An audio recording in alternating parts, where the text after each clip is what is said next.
Hey there, Catherine Langman here, and welcome to today's episode of the Productpreneur Success Podcast. And today I want to talk about how to plan for your business success, how to plan to achieve your goals, even if you have no idea what you should be doing or what you should be focusing on to realize your vision for your business. Now, last week we kicked off this kind of planning process by going through the longer term big picture vision for your business. And so if you haven't already listened to that, which is really step one of this whole planning process, then I really would encourage you to go back and start there. And once you've resolved that big picture and you know what you're building towards, you want to be able to break that down into what you need to have done in the next 12 months in order to be on track to achieving that longer term vision. Now, a lot of people struggle with trying to work out what they should be focusing on or what are the right strategies to be working on right now to help them move forwards in business. And trying to figure that out can be tricky, and it can lead to feelings of overwhelm or feeling like you don't have what it takes to succeed or, various other things. So let me reassure you that all of this stuff is totally figure outable, and hopefully today's episode will really help to shed some light on this for you.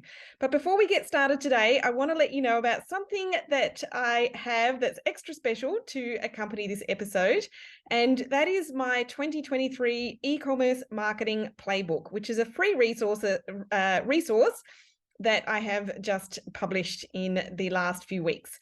And I invite you to download a free copy of it, my e-commerce marketing playbook. And inside this playbook, you'll discover the strategies that my team, have used to generate over $5 million in revenue for our clients just in 2022. E-commerce marketing has changed dramatically over the past year. We've noticed a huge change in consumer behavior and the way customers consume content in particular. And this past year brought about a lot of brands kind of closing their doors or just being significantly less profitable. And what was working stopped working from a marketing perspective. And what once used to work is actually making its way back. I'm sure fax marketing won't come back. That's kind of where I started my career back in the day. However, in this playbook, I do kind of pull back the curtain and reveal exactly how to generate great marketing results. And so, to give you a little bit of insight, we've had to pivot and adjust our strategies in order to create great results for ourselves and for our clients. And despite everything that happened in 2022, it was a huge year in many ways, we still saw major success. So save yourself a whole lot of wasted time and money and go and steal those strategies from me by downloading that playbook. You can get it from catherinelangman.com/ecom. So that's ECOM-playbook for instant access. And I will, of course, link to that in the show notes from this podcast episode as well. Alrighty, let's dive into the episode, and we will be going through how to formulate your 12-month plan for your business, even if you don't know how or where to start. Where to start is listen to last week's episode and do the vivid vision exercise. Anyway, moving forwards, I do think one of the hardest things in business is knowing what to do next and how to plan effectively for business growth. What do you do to start your business? What do you do to scale from there? And I'll tell you what doesn't work if you want long-term growth: doing the same thing that you always did. Because, of course, if you keep doing the same thing over and over, you'll at best get the exact same result. And frequently we see if you do the same thing the same way, that you actually get worse results because the environment that you're operating in is not the same. It's not static, right? Or I guess to put it another way, what got you to where you are right now is not going to get you to where you want to go. Scaling from one level to the next always requires different inputs. So what do you do at each stage of your business in order to grow to the next stage? So we're going to go through that, and then I'm going to go through how to actually start documenting that in a 12-month business plan. All right. And so if you're getting started and just launching your business, I remember when I launched my first business, I was absolutely shitting myself, if I can put it like that. I was almost too scared to tell any of my family and friends that I'd started a business or invite them to look at my website. I don't know why. Maybe because of a almost overwhelming fear of failure, probably. I'd set myself a pretty big goal, and standing on the starting blocks, that goal looked totally unachievable. And I wonder if that is a familiar feeling to any of you guys. I do think it's pretty common. But anyway, if you want to progress, you've got to beat that fear of failure. And the way that we do that is to try and detach ourselves from the outcome and just focus on the process. So you really want to focus on mastering the process of doing business and of sales and marketing without attaching your ego or self-worth or sense of success to the outcome. And doing this really does liberate you. It enables you to just learn what you're doing. In fact, I mean, this works in other areas of life too. It's not just about business. I was talking to my eldest son just yesterday. He's got a bit of a shoulder injury, which is frustrating him and making him feel like he's not cut out to be a swimmer. And, you know, if you've listened to me talk at all about my kids, you know, that's such a big dream of theirs. But, you know, it's just kind of part of the process. It's not really injured. He's got teenager posture from looking at his phone screen. Anyway, focusing on perfecting your execution of the process and practicing visualizing the perfect execution of the process is absolutely key in succeeding in any endeavor. You know, perfecting the art of business requires the same commitment and focus to becoming an elite sports person. So, for example, oh gosh, another swimming example. I apologize about this. But years ago, when my husband was a kid, so this is where the swimming comes from, he was a talented swimmer and made it to Olympic tryouts eventually. He never got past Ian Thorpe or Michael Klim. He was very quick, but he's just, you know, probably a foot and a half shorter than those big guys. Anyway, as a kid, he did a lot of hours in the pool. I think as an 11 or 12-year-old boy, he would have been doing 20 plus hours a week of swimming, which is mental. And his mum has kept some of the journals from those days where his coaches recorded all of the sessions for each kid, how many kilometers they swam, what strokes they did, what they needed to improve on, and so on. And there was this one particular comment in one of the journals as an 11 or 12-year-old boy, and it said, Marcus had an off week this week. He only swam 24 kilometers. I'm pretty sure I would sink if I tried to swim more than 24 meters. But anyway, we need to treat business kind of the same, right? Like it's about setting ourselves a goal, yes, but then it doesn't matter if it's swimming or business or some other habit, could be any kind of habit or goal that we're trying to aim towards attaining. Once you set that goal, then you have to set it aside and then focus on the process and just put the work in.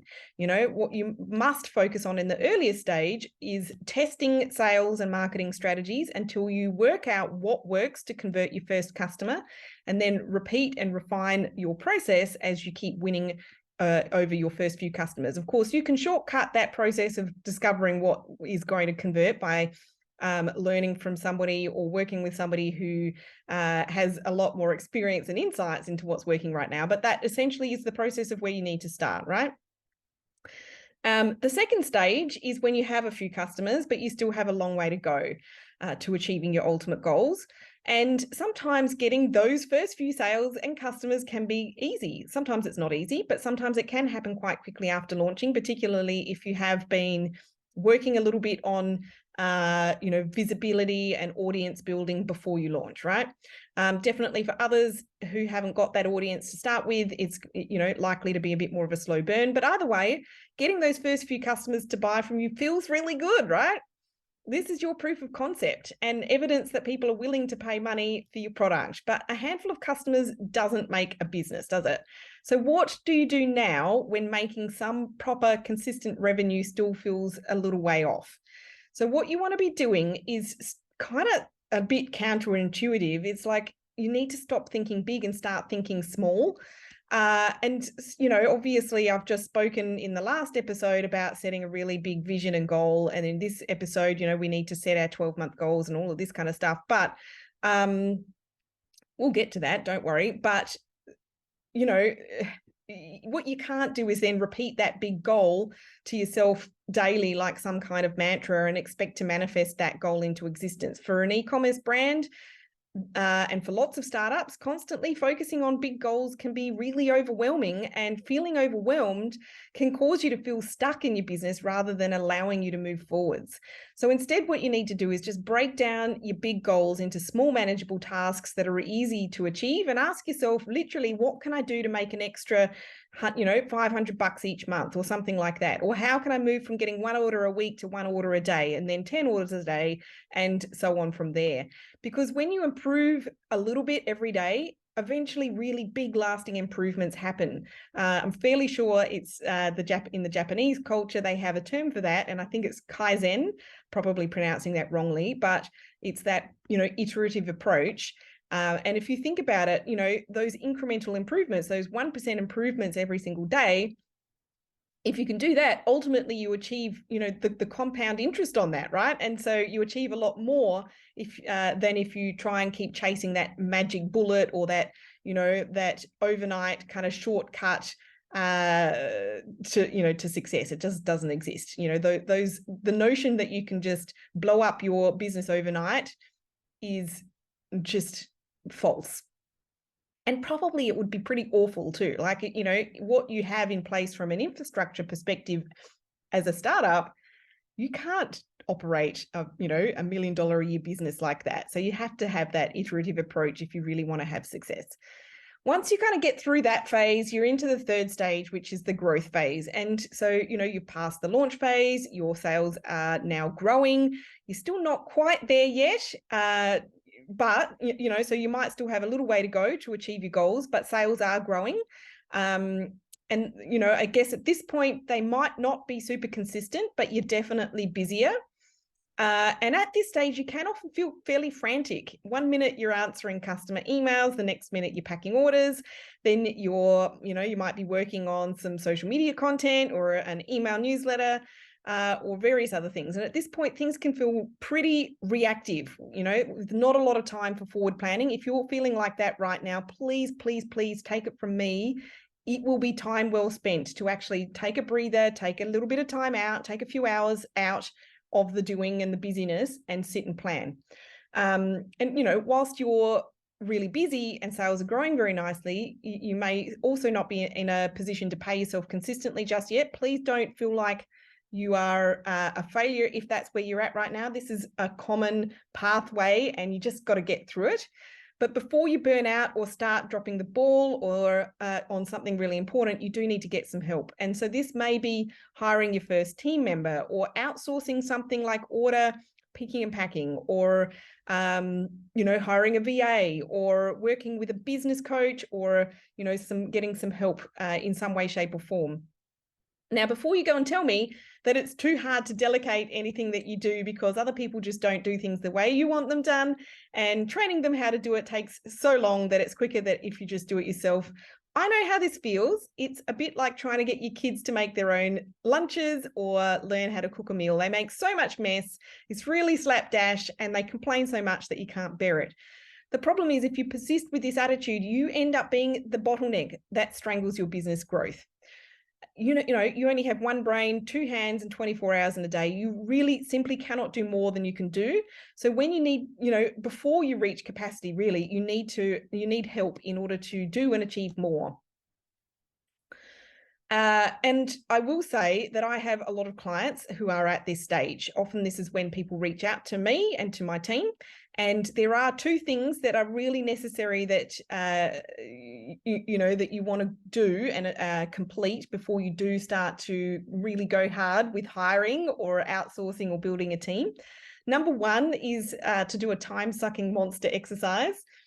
And this is really kind of the fun way of talking about keeping timesheets for a few weeks, maybe a couple of weeks. Literally, you just want to track what you're spending your time on, how much you're spending on it, on each task, kind of then classify them or group them into similar tasks or similar sorts of tasks. And then also, you want to work out what is the impact on your growth, on your business's growth, if you keep doing that. And I'll use an example from one of my beautiful clients who I won't name and shame. She'll know who it is. And she was spending a good 50% of her working week creating content and then posting it on social media. And I think I've shared this story before on the podcast. She, it was not something that came naturally to her. It took her a long time to think up the topics, to create the content and to share it and all of that kind of jazz. And it didn't leave her with a whole lot of time to do much else. And in reality, we all need to have content going out on social media, but it's not a fabulous use of the business owner's time when you have reached your time capacity to keep doing that. And so that was something that she outsourced. It doesn't cost a lot of money. She's got a great kind of digital marketing VA. She's got a VA who has, skills in that sort of social media content stuff. And it's made the world of difference, and she's been able to really scoot ahead a lot quicker in her business. So that's the first thing, doing the time-sucking monster exercise. Then, and if it's not clear, it's about working out what you should delegate and what order you should delegate stuff in. You want to be delegating the things that are really taking a lot of your time, but aren't really the sorts of work that are going to drive growth. The second thing you want to do before you hand anything off is to document your processes so that, when you do bring some help in, that person, you can train them easily on how you want them to execute each task. So, just as if you did it yourself. They're never going to get it 100%. So please don't think that I'm suggesting that. At some point, you have to be happy with things being done reasonably well to a certain standard, even if it's not the same as how you did it. Because at the end of the day, we can't do everything, right?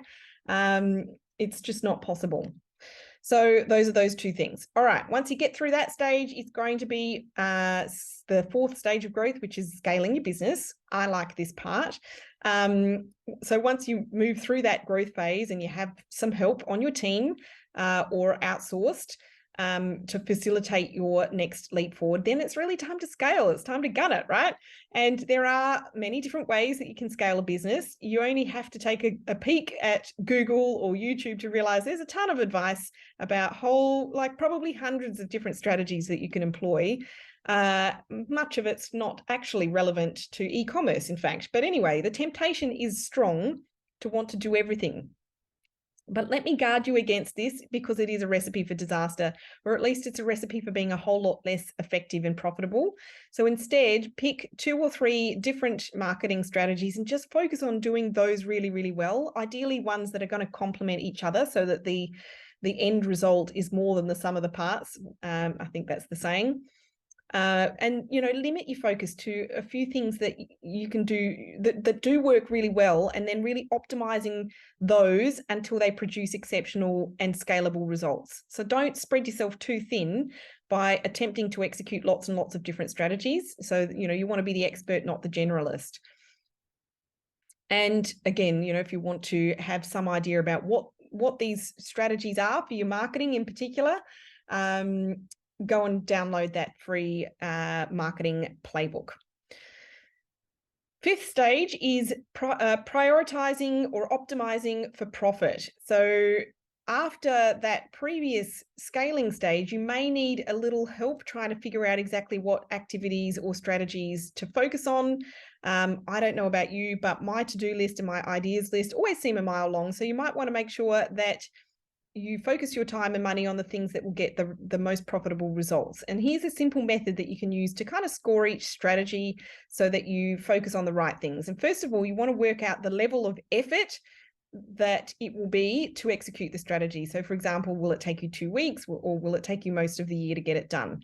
Then kind of work out how much it's going to cost, as well as what is the likely growth that you will get as a result. I see so many people posting in Facebook groups asking for tips on something like what's the cheapest email marketing platform, for example, and many other versions on the same sort of question. And that's the wrong question to be asking. Like the cheapest tool might be the right tool for where you're at, but it's often not going to be the tool that will get you the best returns. So you want to find out how much it's going to cost, but also what is the likely result, the growth result that you could expect from it. And then you want to work out what's that return on effort. Is it worth doing or not? So I've personally found this exercise super useful at figuring out what I personally should be focusing on doing and what I should delegate, but also just what projects or strategies to employ, full stop. So personally, I try and only work within the areas that I can have the maximum impact in my business. And then I try and delegate the rest to my team. I say try because I'm not perfect. And also I'm still, it's not like I'm running a behemoth of a company here. So I don't have an enormous team by any stretch of the imagination. So, it's still in that process as well. So once you've kind of figured out what stage you're at and the sorts of things you should be focusing on, then you want to be documenting your one-page business plan. Now, I typically don't find really big, long-winded business plans are particularly useful in practice, especially if you are, a small business owner and you're really busy doing a lot of the implementation as well. You're not going to use a big document. It's too detailed, it's just going to gather dust on the virtual shelves. So instead, having the key details of what you'll be aiming for and what you'll be doing for the year on 1 or 2 pages of a Word document, for example, should be sufficient. And beyond that, I do actually advocate for documenting a much more detailed 90-day action plan. I will no doubt be talking about that in a future podcast episode. But for now, so let me share you kind of the headings that I would include in my 12-month one-page plan. You want to document your customer avatar. You might have done that sort of an exercise before. Avatar and buyer journey. This is just really you really articulating who your customer is, what are the motivators for them to buy, how do they go about making that purchase decision. It can also be helpful to profile this customer avatar a little bit like you might be maybe writing a character description for a movie or something along those lines. Like really give it as much personality as you can. Give it a name, give the person a name, really make them come alive to yourself, because when you visualize that person as you go about the process of creating marketing, it always ends up making that marketing more effective. Then you want to document your top 3 competitors in the market. What is their brand personality and where are they on the kind of price quality spectrum? Who is their specific customer avatar? What makes them different or stand out from the competitors in the market? So you really need to work out, where you fit in amongst those main competitors. I like to kind of map that out on a little bit of a grid. You can do it in dot points, however it works for you. It doesn't really matter how you write this stuff out. You just got to really think about these things so that you understand your position in the market, and therefore you'll achieve better cut through with your content and communications with your audience. Then you want to think about, what is that problem or desire that your business or that your brand is really trying to meet for your customers. So this is really part of that buyer journey. So have this as a standalone heading in your plan. Then you want to talk about what is the outcome that customers are looking to experience by using or consuming your products.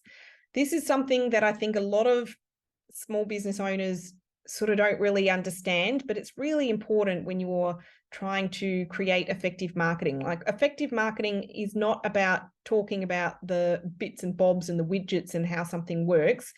It's about what does it mean? It's WIFM, what's in it for me? So customers want to, they'll be looking to have a certain experience, whether, it's a good night's sleep from buying a mattress, or whether it's to look shit hot in the best fitting pair of jeans that makes your ass look gorgeous, or whatever the case may be. You need to articulate what is that kind of outcome or experience that your customers are looking to have. If you can answer that and then tell stories with your content, by stories, I mean, images, videos, as well as words. Stories are going to be a lot more impactful and really capture your audience's attention and imagination if you are speaking to that experience that they want. And then how do you help customers to have that experience? So describe that there as a bit of a brand value statement. And this is not necessarily stuff that you would articulate on your website or in your marketing, but it would kind of underpin it, I guess. And, by writing this stuff down in your business plan, it really helps to just keep you focused, right? Then what is your brand's point of difference or unique selling point, and how does that make you stand apart from your competitors in the market? This is definitely something that's super useful to document, not just for yourself and to keep yourself on track. It's also for anyone else that you work with, whether you're, have contractors, VAs, freelancers, outsourcing, or whatever. You really need to understand how you stand apart from your competitors in the marketplace. Because at the end of the day, if you can't answer that, how can your customers need to be, they need to see a reason why they should choose you over someone else. Then just, what about your own brand's personality? And again, I like to describe that as a movie character. That can be really helpful. I've heard other people like to describe it as which magazine is your brand. There's probably less magazines on the market these days to choose from, but if you're as old as I am, that might be something that resonates with you. So that's kind of all the marketing, branding kind of backgroundy stuff. Then you want to literally set some revenue targets. So this is like, your growth targets for the year. Once you've set those, you need to go and dive into your metrics. So for an e-commerce business, we're talking about your historic metrics, perhaps over the last 12 months, looking at, monthly website visitors, your conversion rate, your average order value, returning customer rate. So go into if you've got Shopify, go into your Shopify dashboard. Other platforms might have analytics like that, or you can use Google Analytics. It's all in there as well. Because basically you need to break down those 12-month revenue targets and work out, based off your conversion rate and your average order value and all of that kind of stuff, like how many orders do you need to make? How many visitors to your website do you need to get? And this is where you start to see some opportunities to, what are the best opportunities to focus on? Like if your conversion rate really sucks because it's like 0.5% or something, maybe that's something you need to work on. Or caveat to that, if you're hardly getting any visitors to your website, if you're getting less than 1,000 visitors a week, then probably traffic needs to be the main focus. So once you've got your revenue targets and your metrics, you can start to see where you need to put your effort in terms of actual marketing strategies. So once you've done that part, then the next section is the marketing strategy. So how will you be attracting your audience and converting your new customers, and also bringing back customers for repeat sales? So to help you with that, go and download that 2023 e-commerce marketing playbook. Again, that's katherinelangman.com/ecom, ECOM dash playbook. And then the last bit in the plan, you should be doing this once a year, is your SWOT analysis. So SWOT stands for strengths, weaknesses, opportunities, and threats. And bear in mind, your strengths and weaknesses are internal to the business. It might just be you, but it might be other people or resources that you have within the business. Opportunities and threats are external to the business, out in the marketplace. And then once you've identified those, what new knowledge or help will you need to take advantage of those opportunities or overcome those obstacles, threats, or weaknesses? None of us knows everything, and nor should we be expected to be the expert in absolutely everything. And if we are aiming to achieve something new and different from last year, we'll probably need some new knowledge or some help of some kind. Like I said earlier, it certainly won't be achieved by doing the same thing as we did in the past. Once you've documented this 12 months, one-page business plan, or it might be 2 pages, that's fine. Just, I'm calling it 1 page. The idea is you keep it short. I guarantee you will feel so much more confident and in control and motivated to really just dive into this new year that we are in and just start getting stuff done. And I can also guarantee you that once you do get going, you will still find some things hard. I hate to say it, This is just the world we live in. If we're trying to do something new and different, then things are sometimes hard. And in fact, sticking to the plan and avoiding getting distracted is usually where most business owners fail. And that's because an effective plan is not just about setting goals and choosing strategies or deciding on promotions, although, of course, that is absolutely an incredibly important part of it. You have to know where you're heading and what you're going to do. But for long-term success, it's about having a way of working that really helps you to stay on track and feel in control. And the freedom of having that way of working, it's like establishing a little bit of a system, I suppose, for yourself and how you work each day, each week. There would be a bit of a cadence of things that you do on certain days and weeks and months. And so, there is a freedom that comes from that. And it's from not having to constantly reinvent the wheel or constantly problem solve or constantly think up what's next. What am I going to do next? What do I have to post on social media? What am I going to send out on email or anything like that, right? So freedom comes from knowing exactly what you'll do and when, and understanding the results and having visibility over your progress so that sticking to it becomes habitual and easy.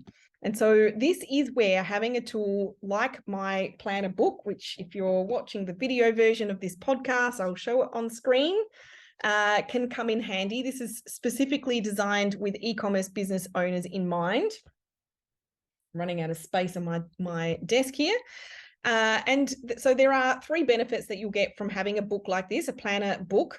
Well, actually 4. I mean, I think that an underrated benefit of having a physical planner book is just the fact that when you handwrite stuff, there's a connection between the memory and just the physical act of handwriting that increases your memory's ability to remember stuff and just take stuff in. And so we end up getting all of these different kind of neural connections between thoughts and ideas and results and facts and things like this because we handwrite. So aside from that, though, inside this specific planner book, you will find a guided goal setting and planning process. So if you don't know how to go about these things, or you want much more detail, step-by-step process than what I've gone through today, then you'll find that in there, as well as space to document it all, right? So it's all in the same book. Secondly, there's plenty of space to write all of your daily, weekly notes and to-do lists to keep yourself organized.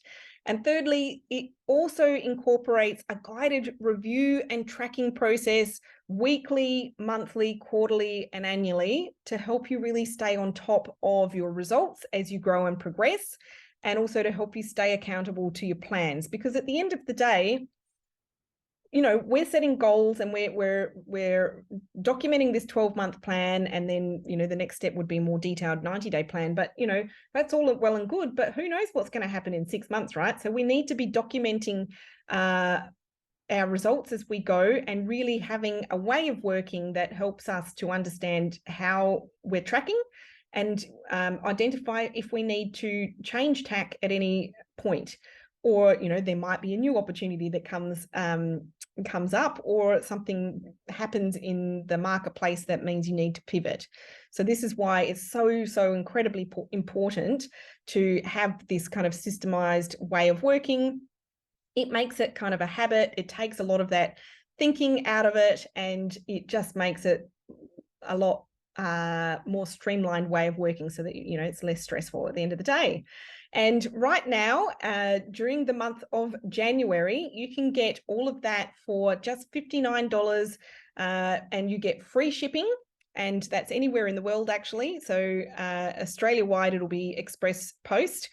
And you will also receive a free bonus growth pack, which is a bundle of downloadable templates and resources as my extra gift to you, worth an additional $197. So if that sounds cool to you, just head over to katherinelangman.com/planner and you can grab your copy today. So that is it for today's episode. I really hope that it's been helpful and that you've got some clarity around what you should be focusing on at each stage of your business's growth and how you're going to approach planning your year ahead to help you achieve your goals.